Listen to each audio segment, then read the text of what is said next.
Alles einsteigen. Heute dreht sich alles um ein Schnellzugset von Zeuke und Wegwert aus DDR-Zeiten. Viel Spaß!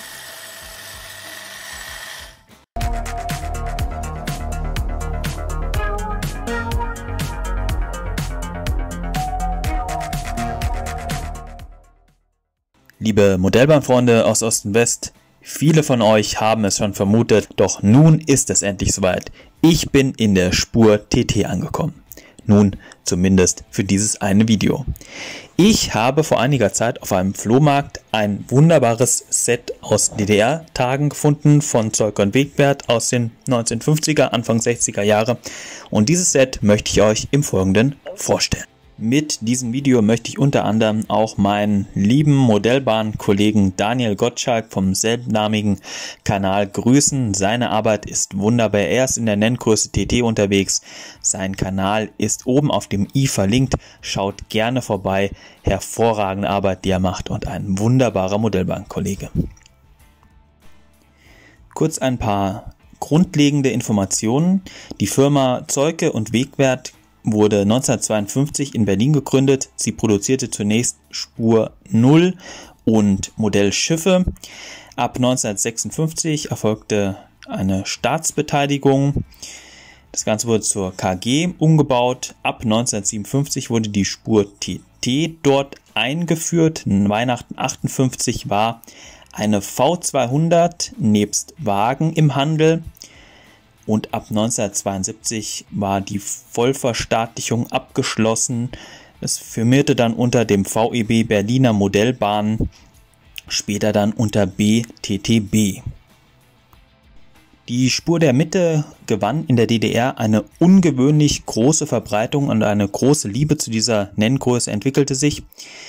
Die TT steht ja für Tabletop, also für auf den Tisch, würde man im Deutschen quasi sagen.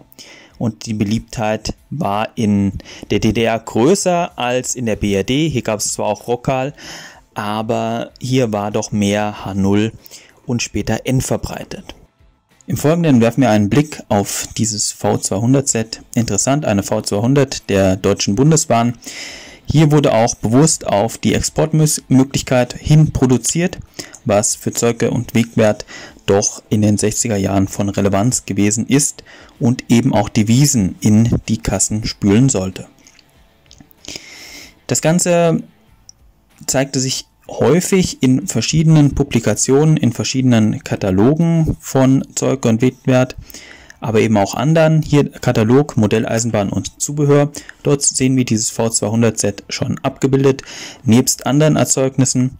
Im Katalog von 6364, ganz interessant, hier die Warenpräsentation, auch wieder besagtes Set.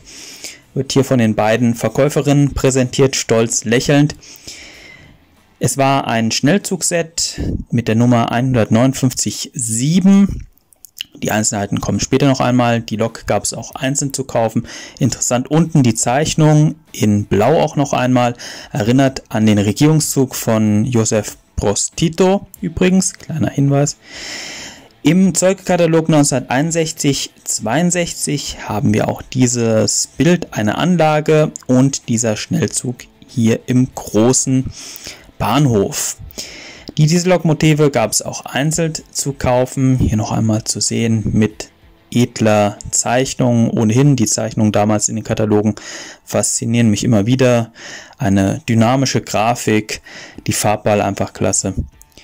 Und hier sehen wir auch nochmal mehr die fotografische Abbildung des Schnellzuges nebst kleineren Informationen. Und ganz interessant auch ein Blick in die Produktion. Beste Leistung und Präzisionsarbeit verlangt auch die Montage der Lokomotiven, wird hier gesagt. Und wir sehen hier eine ganze Armada, eine Flottille der V200, die hier von hauptsächlich Damenhänden zusammengesetzt wurden, was eigentlich für die damalige Produktion in Ost und West in der Leichtgüterindustrie eigentlich nicht unüblich war.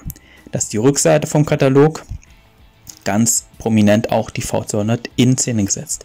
Katalog von 1969-70, etwas moderner. Hier haben wir eine neue Set-Anordnung. Der alte Karton ist perdu Und hier sind wir im Plastikzeitalter schon.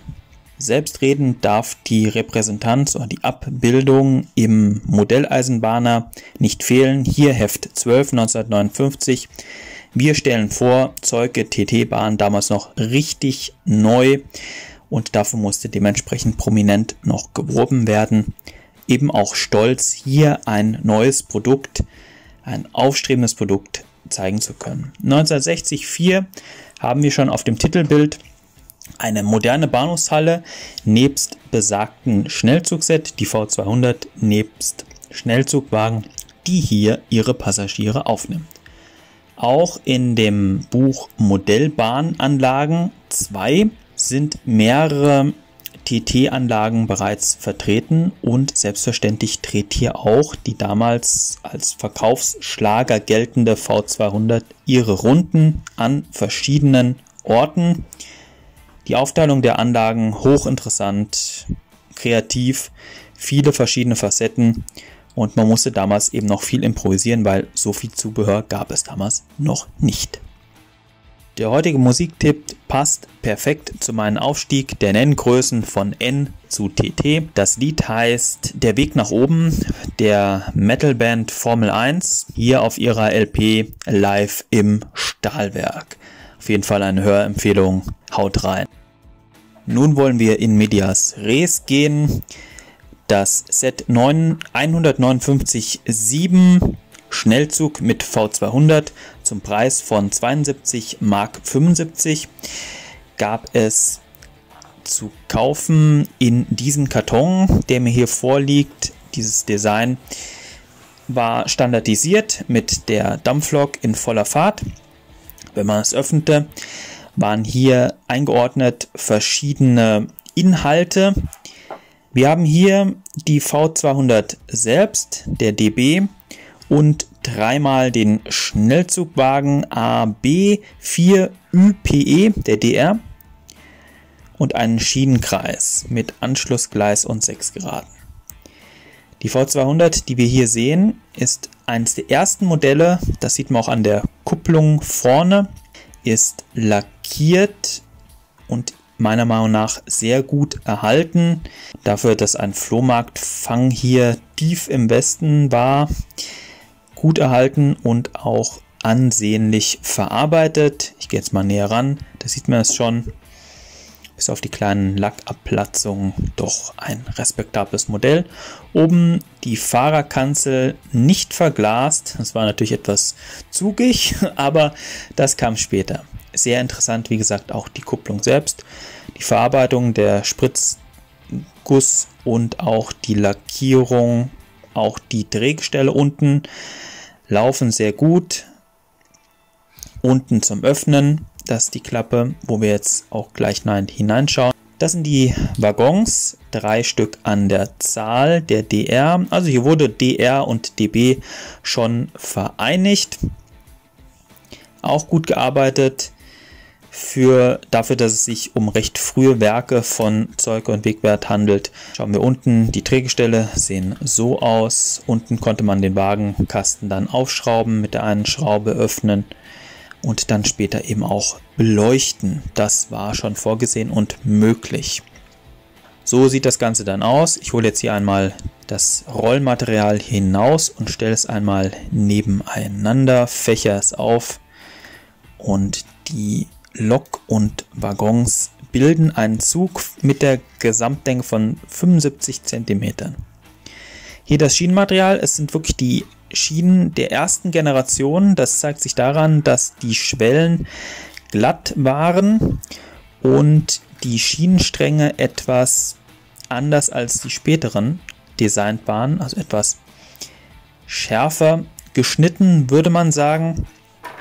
Wir werfen noch einen genaueren Blick drauf. Ich musste dann später, es haben mir 2, 3 Gleise gefehlt, die konnte ich dann noch heranschaffen. Und jetzt habe ich wirklich noch einige mehr, als ich brauche, also wirklich eine riesige Menge. Glücklicherweise, weil diese alten Gleise sind gar nicht so einfach zu bekommen, wie man meint. Hier ein Blick von unten, man sieht die Befestigung an der Plasteschwelle. So lassen sich die ganzen zusammenstecken, recht einfach, sicher. Das übliche Hohlprofil, was man auch von Pico H0 oder von Pico Spur N kennt. Das ist ein Anschlussgleis. Eigentlich das originale Anschlussgleis ist eine Kurve, aber hier ist es die kleine Gerade, die ich hier verwende mit diesen Klemmen. Das funktioniert sehr gut. Die werde ich auch später, wenn ich den Kreis aufbaue und um es euch zu zeigen, einmal verwenden. Und nun einmal möchten wir die Lok in die Gedärme schauen. Wir schrauben unten auf, nehmen die Abdeckung weg und können hier schon die beiden Kardanwellen sehen und das Getriebe. So konnte man Revisionen ohne Öffnen oder Abnehmen des Gehäuses durchführen. Und wenn man das Gehäuse öffnet, sind 4 Schrauben, die sind außen gelagert hier an dieser Stelle. Die öffne ich jetzt. Muss man abnehmen, um das Gehäuse dann entfernen zu können. Das hebt man dann so ab.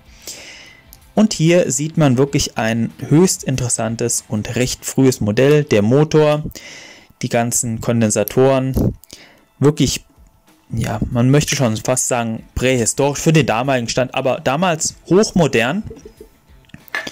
Und es ist wirklich eine Augenweide, das sehen zu können und auch die Funktion betrachten zu können. Ist wirklich gut erhalten. Wenn wir uns hier betrachten, die einzelnen Bestandteile, es wurde damit gespielt, ohne Frage.